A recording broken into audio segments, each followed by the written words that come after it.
Assalamualaikum warahmatullahi wabarakatuh. Kami, kelompok 3, di sini akan mempresentasikan dan menjelaskan apa itu eco-labeling dalam Environmental Management System ISO 14001-2015.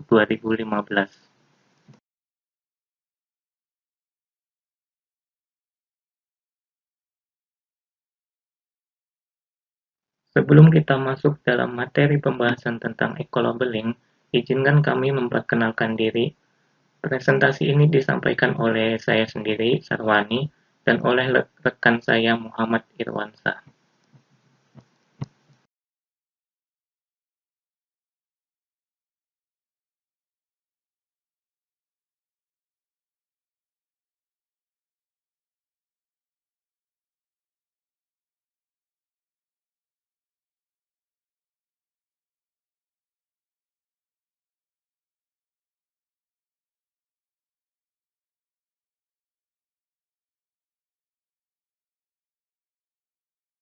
Dalam presentasi kali ini ada 6 materi yang akan dipaparkan. Yang pertama yaitu definisi, yang kedua manfaat dan fungsi, yang ketiga jenis-jenis, 4 cara membuat, 5 cara interpretasi, dan 6 contoh penerapannya. Yang pertama, definisi eco-labeling. Apa sih eco-labeling? Eco-labeling adalah panduan bagi konsumen untuk memilih produk dan layanan yang dianggap kurang berbahaya bagi lingkungan dibandingkan produk lain dalam kategori yang sama. Sedangkan menurut ISO 14020, eco-label adalah suatu pernyataan atau klaim yang menunjukkan aspek lingkungan suatu produk dan atau jasa yang bersifat sukarela, melibatkan banyak pihak, bersifat transparan, mempertimbangkan kajian daur hidup, pengujian dengan metode yang bersifat universal, kriteria harus objektif dan berdasarkan data ilmiah, dan tidak ada konflik yang berkepentingan. Selanjutnya kita masuk ke manfaat dan fungsi eco-labeling. Setidaknya ada 3 manfaat eco-labeling. Yang pertama, melindungi lingkungan.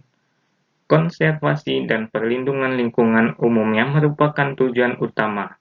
Melalui program eco-label, pemerintah dan otoritas program non-pemerintah berusaha untuk mempengaruhi konsumen dalam memilih dan mengkonsumsi barang-barang yang ramah lingkungan dan penyediaan dan penggunaan layanan yang ramah lingkungan. Dalam hal ini, eco-label berfungsi sebagai instrumen berbasis pasar yang dimaksudkan untuk membawa perbaikan lingkungan. Manfaat yang kedua yaitu mendorong inovasi dan kepemimpinan yang ramah lingkungan. Program eco-label melalui pemberian dan promosi eco-label menawarkan insentif pasar untuk bisnis yang inovatif, progresif terhadap lingkungan. Dengan menawarkan produk yang mengurangi tekanan pada lingkungan, bisnis dapat memperkuat pasar, ceruk pasar dan citra perusahaan yang positif di antara konsumen, sehingga mewujudkan keuntungan yang memungkinkan memaksa bisnis lain untuk mengikutinya. Manfaat yang ketiga yaitu membangun kesadaran konsumen akan isu-isu lingkungan. Program eco-label juga dapat berfungsi untuk meningkatkan kesadaran konsumen tentang masalah lingkungan dan implikasi dari pilihan mereka.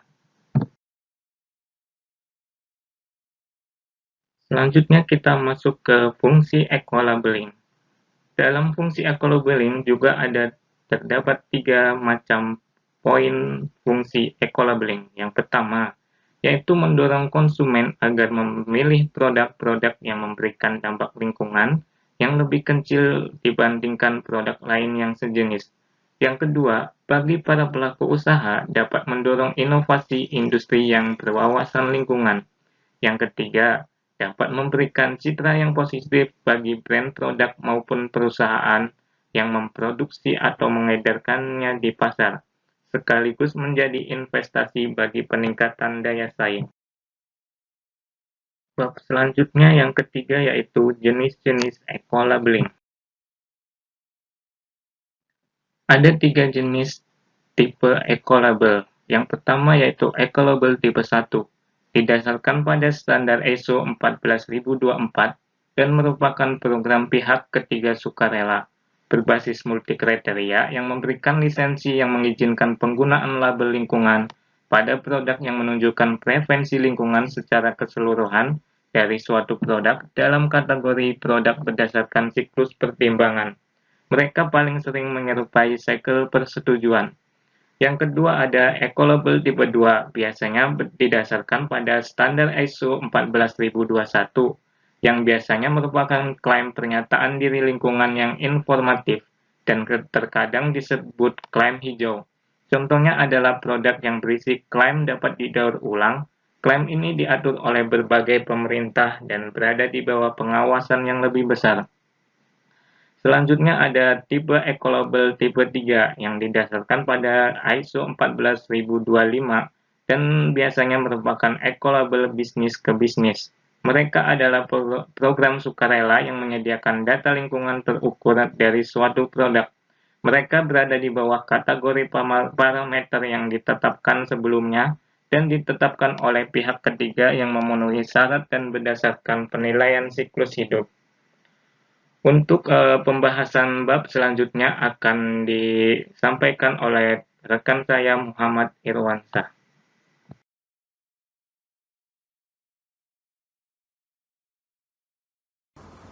Oke, selanjutnya yaitu cara membuat eco-labeling. Adapun cara untuk membuat eco-labeling sendiri yaitu dapat menerapkan beberapa prinsip seperti yang pertama, aplikasi pengajuan sertifikasi eco-label kepada LSC atau Lembaga Sertifikasi Eco-Label. Selanjutnya yaitu penandatanganan kontrak sertifikasi. Selanjutnya yaitu peninjauan dokumen dan evaluasi hasil uji. Dan yang keempat yaitu audit lapangan dan pengambilan contoh. Contoh uji diambil pada jalur proses produksi dan di gudang. Dilakukan oleh petugas pengambil contoh, disaksikan oleh pihak perusahaan, dan dibuat berita acara pengambilan contoh. Penguji oleh laboratorium yang terakreditasi atau akreditasinya diakui oleh KAN atau Komite Akreditasi Nasional. Selanjutnya yaitu laporan evaluasi. Evaluasi pengujian contoh berdasarkan SNI atau Standar Nasional Indonesia, kriteria eco-label. Laporan evaluasi disusun berdasarkan hasil evaluasi dan pengujian produk dan informasi yang relevan dalam rangka pemenuhan kriteria eco-label. Evaluator melaporkan hasil evaluasi yang dilaksanakan untuk seluruh kriteria eco-label dan produk. Hasil evaluasi yang tidak memenuhi kriteria harus disertai penjelasan penyebab tidak terpenuhnya kriteria eco-label tersebut. Selanjutnya yaitu komite sertifikasi. Evaluasi oleh komite sertifikasi yang independen untuk memutuskan sertifikasi eco-label berdasarkan laporan evaluasi oleh evaluator. Sertifikat eco-label dapat ditangguhkan atau dibekukan bila ditemukan kondisi ketidaksesuaian yang bersifat substansial terhadap ketentuan sertifikasi eco-label. Selanjutnya yaitu penerbitan sertifikat bagi yang memenuhi syarat, kemudian yaitu pemberian hak penggunaan tanda eco-label pada kemasan produk. Selanjutnya yaitu pemantauan tiap tahun pada kunjungan surveillance. Selanjutnya yang terakhir yaitu resertifikasi setelah 3 tahun. Selanjutnya yaitu cara interpretasi eco-labeling. Indonesia menerapkan program eco-label tipe 1 dan tipe 2. Untuk program eco-label tipe 1, eco-label Indonesia dilaksanakan dengan sistem akreditasi. Dapat dilihat pada gambar. Untuk interpretasi skema akreditasi, yaitu penerbitan sertifikat eco-label, akan diterbitkan oleh Lembaga Sertifikasi Eco-Label atau LSC yang telah diakreditasi oleh Komite Akreditasi Nasional atau KAN. Skema sertifikasi ekolabel diharapkan menjadi alat yang efektif untuk menjaga keamanan fungsi lingkungan hidup, kepentingan sosial dan meningkatkan efisiensi serta daya saing dan untuk mendorong permintaan atas produk-produk ramah lingkungan. Akreditasi untuk lembaga sertifikasi ekolabel didasarkan pada pedoman Komite Akreditasi Nasional 801 tahun 2004, yaitu persyaratan umum untuk lembaga sertifikasi ekolabel. Selanjutnya disebut LS Ecolabel atau LSE. Logo hanya boleh dicantumkan di label produk yang termasuk dalam lingkup sertifikasi.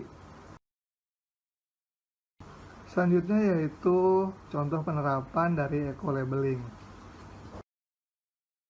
Adapun untuk contoh penerapan eco-labeling di sini yang kita ambil yaitu pada sektor perikanan. Contohnya itu The Marine Stewardship Council atau MSC.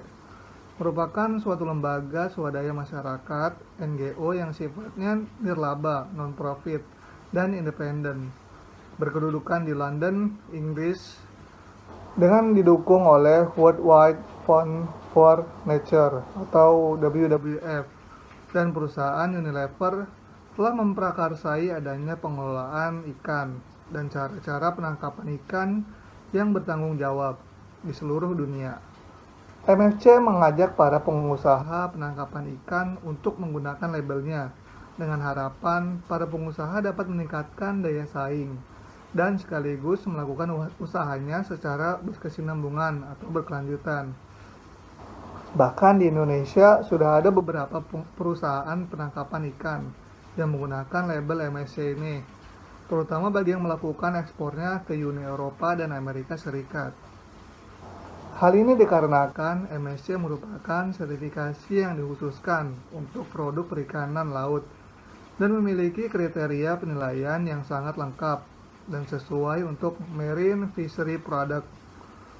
Sertifikasi MSC adalah market-based instruments, di mana standar dan aturan pada sistem sertifikasi akan memberikan keuntungan pada lingkungan dan mendukung